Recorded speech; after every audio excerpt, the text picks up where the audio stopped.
If you are looking to import a vehicle from the US into Canada, there are certain things that you have to keep in mind. Now, it is a multi-stage process, so stick with me throughout this video to find out how.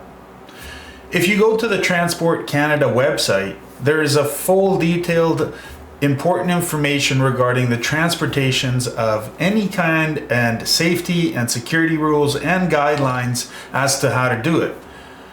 But we will, in this video, explain to you the 5 processes that you have to take into consideration that are very important when you're trying to cross your vehicle that you just purchased across from the border. One of the first things you have to look at is to ensure the vehicle admissibility into Canada. How properly can this vehicle enter according to agencies in Canada that look at this stuff? So before a vehicle can be transported, it must meet the guidelines of the Canada Border Services Agency. And also, believe it or not, the Canadian Food Inspection Agency as well.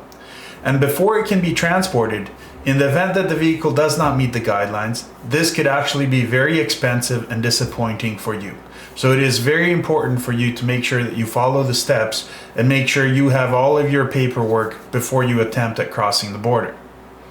Some things to keep in mind is before a vehicle is transported, it is recommended to contact the registrar of imported vehicles. So the registrar of imported vehicles. And this is the short abbreviation is RIV.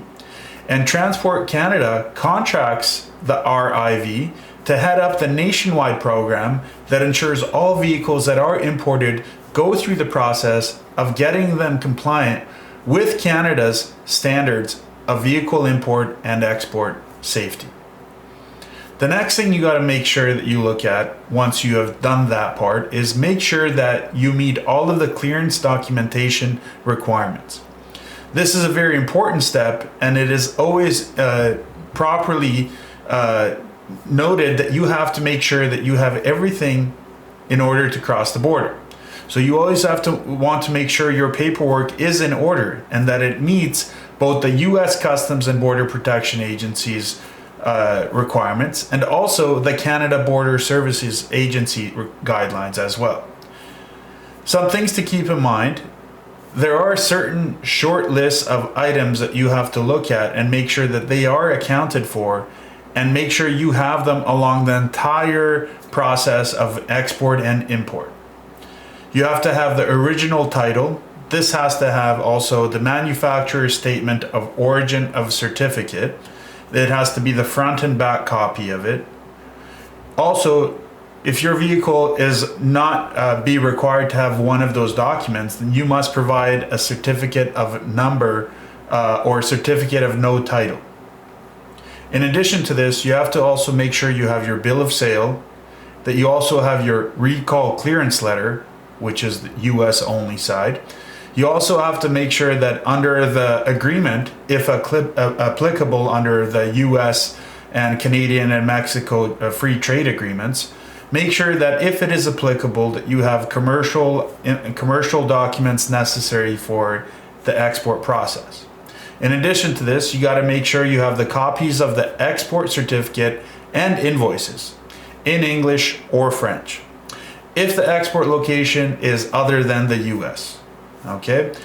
In addition to this, you got to make sure you file your AES before giving your 72-hour export notice. So the US Census Bureau has added a new rule that has come into effect as of October 2nd, 2014.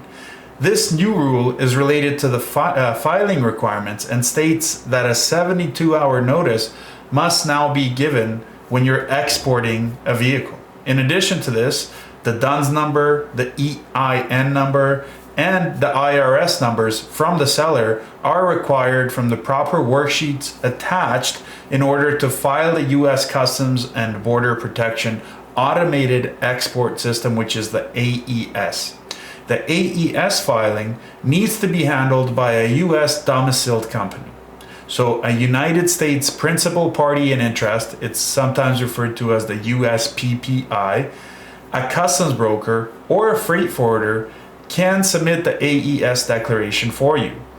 When the AES is reviewed and approved, then an internal transaction number, or an ITN, will be issued. Now remember, the ITN must come with the same request to start the 72-hour notice with the U.S. Customs and Border Protection Agency. In addition to all of this, you have to submit the required documents to the CBP, Customs Border Protection Agency, 72 hours prior to the export actually happening. Now that you have all that proper documentation, for the vehicle that is being sent to Canada from the US, you have to submit those documents to the CBP 72 hours prior to the export. Always make sure the US port being used is set up and accepts exported vehicles. If you have followed all of the instructions and your documentation is complete and accurate, CBP will conduct checks which are completed in 72 hours of receipt. Remember, the agent or the owner of the vehicle must supply the vehicle and the original paperwork in person at the time of exit from the US. And as I mentioned at the beginning of this video, you have to meet Canadian Food Inspection Agency, or the CFIA, requirements. Regardless of the origin, when an imported vehicle is returned, it must be free of all sand, earth, plant residue, manure, soil, or any other related debris that could potentially bring back pests that could harm the Canadian ecosystem. So as I mentioned, exporting and importing a vehicle is not really a walk in the park. There are a lot of requirements and paperwork that must be gathered and filled in order to get a vehicle transported. Hopefully this helps outline this process for you so you can better understand of how it actually goes. And despite the usually unfavorable exchange rate for Canadians, buying cars out of the US still makes sense for a lot of Canadians. And in a few specific scenarios, it could actually make a lot of sense because of the fact that, for whatever reason, Americans get cars a lot cheaper than we do up here in Canada. But make sure that you don't forget, as I mentioned in the beginning of this video, that the first step is always to make sure the RIV, or the Register of Imported Vehicles, has been notified of what you're trying to bring in. And for the most part, the Canadian regulations line up with those of the American counterpart, or our neighbors to the south. Many cars can be brought in as is, while some will definitely need metric odometers installed and daytime running lights added as well. There's a lot of different things that you need, but make sure that you have the paperwork. Paperwork is very important. Also, the title is one of the most important documents when importing a car. A title proves the ownership of the car, and without a title, in the eyes of the law, you don't own the car that you're importing. So you cannot import a car with a salvage or rebuilt title. So this also includes titles with liens on them, for example. The car must have a clear title to import. You should always check with the local US Department of Motor Vehicle offices to learn how to spot a bad title and to ensure you are getting a clean and clear one when you're buying a vehicle. From the US, that is, then you want to import it into Canada. But please also, like I said, don't forget the 72-hour export rule. So there is a rule, 72-hour rule that they call it, and it is a little bit tricky and the most important part of exporting a car from the US. Before you can import a car into Canada, you have to export it from the US. Failure to do this will result in a lot of problems, and if you ever try to get back into the US again, it'll cause you further problems. You have to contact the exact US border crossing that you will be using at least 72 hours before you show up with your car to be exported. You will also need to send a few things: a digital scan of the front and back of the title, and of course that internal transit number or the internal transaction number. Okay? This internal transit number or transaction number is a rubber stamp rule implemented to make exporting a car very difficult, just because they can. So nevertheless, you must have this ITN to export a car. And there are two ways to get one. Be a professional licensed importer, or pay a professional licensed importer. Making business as we can, right? In addition to this, you can use a third party, like I said. They will set you up with an ITN for something around, let's say, 200 American dollars. And they are not actually just one company. There's hundreds of them that can help you with this. But to get an ITN, you need to send that export or import company, whatever you want to call them, a digital scan of the front and back of the title, the value of the car, your full Canadian address, your phone number, and also your Canadian passport number. And they will then send all of that to the US border crossing that you want to use to cross the vehicle. The US authorities will never respond to you, will never respond to let you know if they received your paperwork or if it's faulty.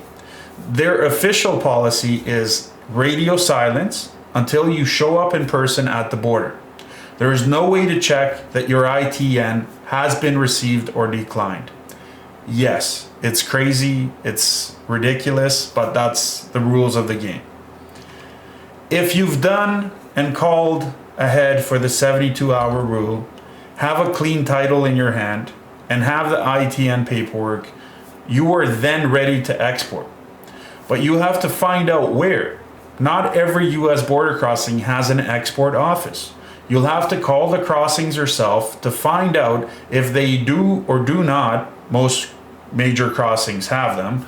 Then you need to find out where that office is located. You will have to call the US border and get them to explain to you where to find this office at the physical border itself. Once you actually find the place, it's straightforward procedure, and hopefully you'll be on your way to Canada, pending that there's no problems with the title and everything else that we just talked about. You got to make sure that you keep in also mind the import and the tax. So now that you've exported the vehicle from the US, now it's time to do the import, right? So the actual import is simple compared to the US export process. When you're driving through the Canadian customs gates, you have to tell them that you are importing a car. They'll direct you to a very simple place, easy to spot location where you can park, then head inside of the building to pay the taxes. You will pay GST for the full amount of the vehicle as listed on the bill of sale. Provincial sales tax, where it is applicable, are typically charged later when you register or plate the vehicle. Customs will always fuss over the amount. So bring in a printout of the winning eBay ad or a photo of the bank draft in that amount, or anything else you can use to prove that you paid what you paid for.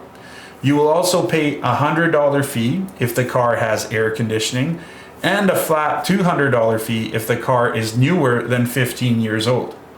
Once the car is legally in Canada, you have 45 days to actually go to the registry where you can register and plate that car that you just purchased. Now, everything that we just explained is as to how to export the vehicle or your car from the US to Canada. That is, export from the US and then import into Canada. That's if you're taking it across the border on a trailer of some sort. To actually drive physically the car across the border, you must do a few extra steps as to how to do it. So step one, of course, would be insurance. Before you even see the car, you need to insure it. With most providers, this can be over the phone with nothing more than a credit card and the VIN number as a solution. You will also need a printed proof of insurance. You can print out the little cards yourself or wait for the insurance provider to mail you some. But you will also need to print out the full document, which outlines your coverage, line by line, piece by piece. Basically, bring every scrap of paper you can to get that you get from your insurance, take it to the border with you. Take it inside of the car. In addition to this, you got to get a temporary U.S. plate. To drive your car from wherever you purchased it to where you live, you'll need a temporary plate called an in-transit registration. This can actually only be given out by the DMV in the US state where you bought the car. So for example, if you bought a car in Arizona and had it shipped to Michigan to be closer to Canada, you would need a temporary registration from Arizona, not Michigan.